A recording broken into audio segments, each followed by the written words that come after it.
এখন কথা হলো, আজকাল অ্যান্ড্রয়েড মোবাইলে যে আমরা কি পাই, কোরআনের অ্যাপস গুলো পাই, সেগুলো ওপেন করা, সেগুলোর পৃষ্ঠা পরিবর্তন করার জন্য যে আমরা টাচ করি, সেটার জন্য ওযুর প্রয়োজন আছে কিনা। এই কোরআনকে পবিত্র ব্যক্তিরা ছাড়া কেউ স্পর্শ করবে না বা করে না। এর পাশাপাশি, আয়াতের পাশাপাশি সাহাবা একরাম থেকে বেশ অনেকগুলো হাদিস পাওয়া যায় এবং সিনিয়র বহু সাহাবীর মতামত পাওয়া যায় যে তারা স্পষ্টভাবে বলেছেন কোরআনে কারীমকে স্পর্শ করার জন্য, ধরার জন্য, টাচ করার জন্য পবিত্রতা প্রয়োজন।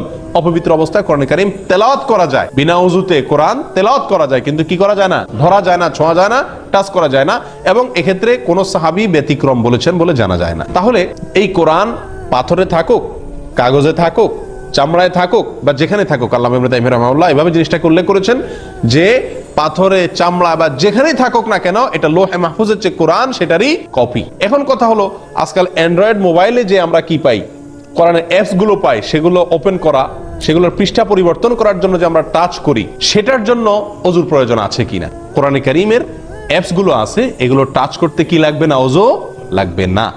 আর এটা না লাগার কয়েকটা কারণ এবং যুক্তি আছে। তার ভিতরে একটা হলো, প্রথম এবং প্রধান যুক্তি হলো, আমরা সকলে জানি কোরআনে কারীম সরাসরি টাচ করা বা স্পর্শ করার জন্য ওযু প্রয়োজন, কিন্তু যদি কোনো কিছুর আবরণ দিয়ে টাচ করা হয় বা কোনো কিছুর আবরণ থাকে কোরআনের উপরে, তাহলে সেটা টাচ করার জন্য ওযুর কি হয় না? প্রয়োজন হয় না। কথার কথা, একটা বাক্সের ভিতরে কোরআন আছে, তাহলে ওই বাক্স ধরা যাবে কি যাবে না? ওই বাক্স টাচ করা যাবে কি যাবে না? কারণ সেটার উপরে কি আছে?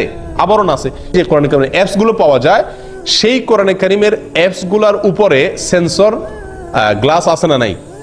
একটা আবরণ আছে কি না নাই? তাহলে এটা তো সরাসরি কি হচ্ছে না? টাচ হচ্ছে না। বিধায় এখানে কি নাই? ওযু জরুরি নাই। আমরা প্রিন্টেড বা সাফার যে কোরআন, ওইটা আর এটার ভিতরে অনেক পার্থক্য এই টাচের ক্ষেত্রে, যার কারণে তারা বলেন যে এটা কি নাই, এটার জন্য ওযু করা জরুরি নয়। আশা করি বিষয়টি পরিষ্কার হয়েছে। আল্লাহ তাআলা আমাদেরকে বুঝার তৌফিক দান করেন।